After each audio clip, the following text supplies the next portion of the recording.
Let us open our Bibles to Ezekiel chapter 37. This is not a story crafted for dramatic effect. This is not religious folklore to stir the imagination. This is divine revelation intended to confront us with the sobering reality of spiritual death and the unmatched sovereign power of God to give life. Ezekiel is taken by the hand of the Lord, set down in the middle of a valley, and what he sees is horrific, not skeletons arranged neatly in anatomical order, scattered, bleached, dry bones, evidence of death so absolute, so final, that no human remedy could alter the scene.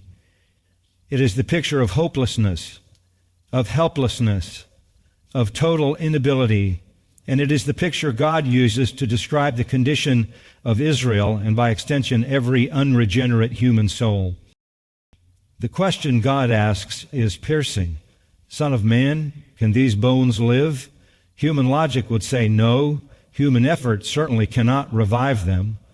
But Ezekiel answers, as any man under the weight of divine authority should, O Lord God, you know. The implication is clear. If these bones live, it is solely the work of God. It is not human ingenuity, not religious effort, not moral reform.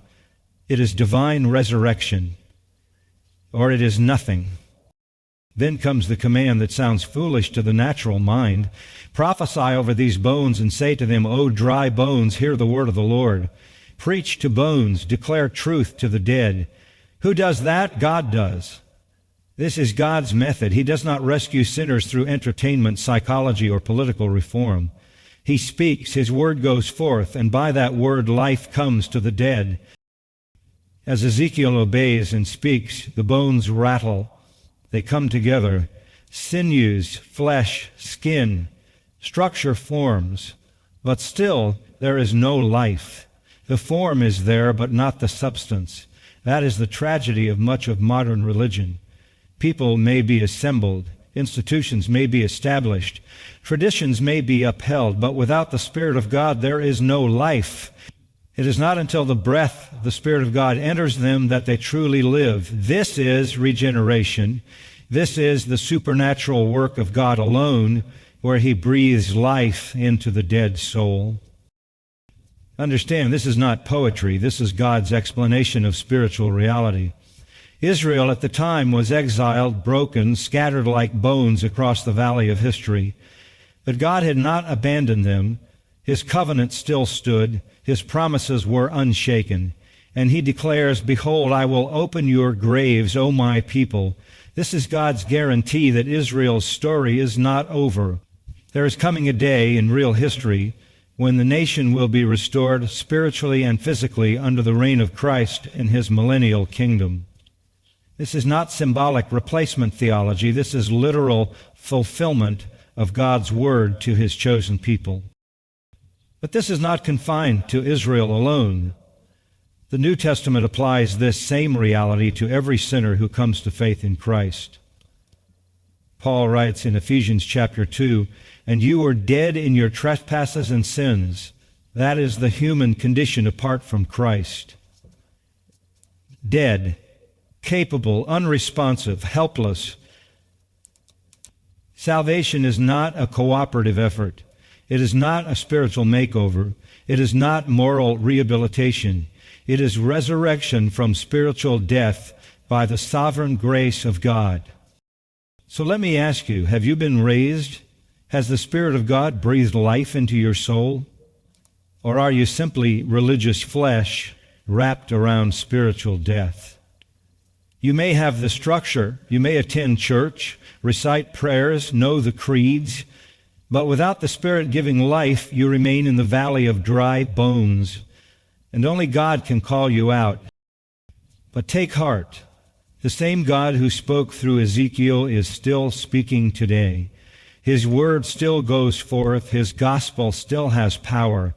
Jesus Christ came, lived without sin, bore the wrath of God for sinners on the cross, was buried, and on the third day rose again.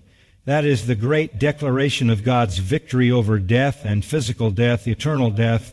And if you will repent and believe in Him, He will breathe life into your soul.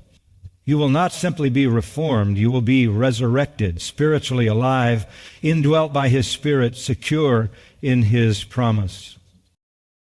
The valley of dry bones may appear as a scene of hopelessness. But when God speaks, when His Spirit moves, the dead live. This is not hypothetical. This is not optional. This is the only hope for sinners. You are either dead in your sins or alive in Christ. There is no middle ground. So hear the word of the Lord today. Come to Christ. Trust Him. And know the life that only God can give. The same sovereign God who called bones to life in Ezekiel's vision is calling sinners to life through the gospel of Jesus Christ. And when He calls, the dead live. This is precisely why human effort plays no role in salvation. Man, in his fallen condition, is utterly incapable of breathing life into his own soul. No amount of moral refinement, no amount of religious zeal, no measure of emotional sincerity can transform spiritual death into life. You can decorate the bones with the appearance of religion, you can cover them with moral reform, but they will remain lifeless without the breath of God. Society can educate, counsel, and rehabilitate, but apart from divine intervention, all it produces are dressed-up corpses. The only hope for the spiritually dead is the sovereign, life-giving power of God. This is the undeniable truth that God reveals to Ezekiel in the valley of dry bones. The image is unmistakable, lifeless, scattered bones covering the ground, a picture of utter hopelessness. And yet God commands Ezekiel to preach to them, not because the bones possess ears to hear, but because God has chosen to use His Word as the instrument through which He imparts life. It is not the persuasive ability of the preacher. It is not the eloquence of the message. It is the authority of the Word of God, attended by the sovereign operation of the Spirit. The Word goes forth, and then the Spirit moves. That is God's method. Salvation is monogistic, not synergistic. It is the work of God alone. In Ezekiel 37, God gives a command that appears absurd to human reason. Speak to the bones, preach to what is dead. The task is not to organize the bones, not to preserve them, not to bury them, but to declare the word of the Lord over them. These bones have no capacity to respond. They are lifeless, unresponsive, incapable of movement, incapable of faith. Yet when God's word goes forth, the impossible happens. Bones rattle, sinews and flesh cover them, but still they are dead. Structure exists, form exists, but life does not. This is not incidental, it is intentional. God is making a theological point that extends beyond Israel to every sinner. You can have religion, you can have tradition, you can even have the structure of spiritual life, but until the Spirit breathes upon you, there is no true life. The bones needed more than external reformation. They needed the breath of God. So God commands Ezekiel again. Prophesy to the breath. Speak to the Spirit, as it were. Come from the four winds, O breath, and breathe on these slain, that they may live. And when the Spirit enters, the corpses stand as a great living army. This is the sovereign work of God in salvation. The word is proclaimed. The Spirit moves. Life is given. This is not a cooperative effort between God and man. It is God alone who saves. It is God alone who raises the dead. This divine pairing, the faithful proclamation of the Word and the sovereign work of the Spirit, protects the church from the deadly error of trusting in human means. Preaching is not entertainment. It is not motivational speaking. It is not emotional manipulation. True preaching is the proclamation of God's Word, and when accompanied by the Spirit's power, it raises the dead to life. The power is not in the preaching.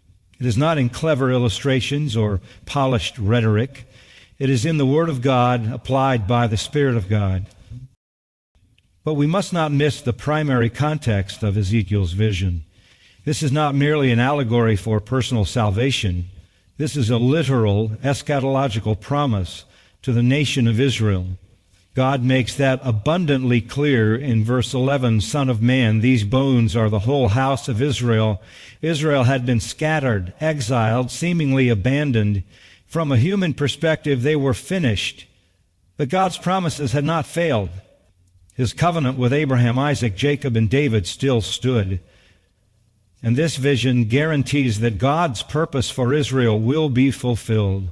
The bones will live. The nation will be restored, physically, spiritually, nationally. The gathering of bones represents national reunification. The covering of flesh speaks of visible restoration. But the crucial moment, the breathing in of life, points to Israel's future spiritual awakening. There is coming a time when God will breathe His Spirit upon the people of Israel, and they will know Him, love Him, and walk in obedience to Him. This is not symbolic replacement theology. This is the literal fulfillment of God's covenant. But this vision also gives us the theological framework for understanding individual salvation. The same pattern, death, proclamation, regeneration, applies to every believer. Like Israel, every sinner is spiritually lifeless, utterly incapable of self-rest. But God, through the preaching of His Word and the work of His Spirit, brings the dead to life. That is the consistent pattern of redemption throughout history. Furthermore, this vision points beyond national restoration and individual salvation to the final resurrection itself, the opening of graves, the rising of the dead, the breath of life. All of it anticipates the future resurrection of the saints. In this sense, Ezekiel's vision is a microcosm of redemptive history. God brings life where there is death. He restores what is broken. He fulfills what He has promised. The dry bones will live. Israel's future is secure because God has declared it. The church's hope is unshaken because it rests on the same sovereign grace. God's promises cannot fail. His word cannot return void. His Spirit will accomplish what He has ordained. And whether it is the valley of dry bones, the sinner dead in trespasses, or the graves of the saints, the outcome is certain. When God speaks, the dead live.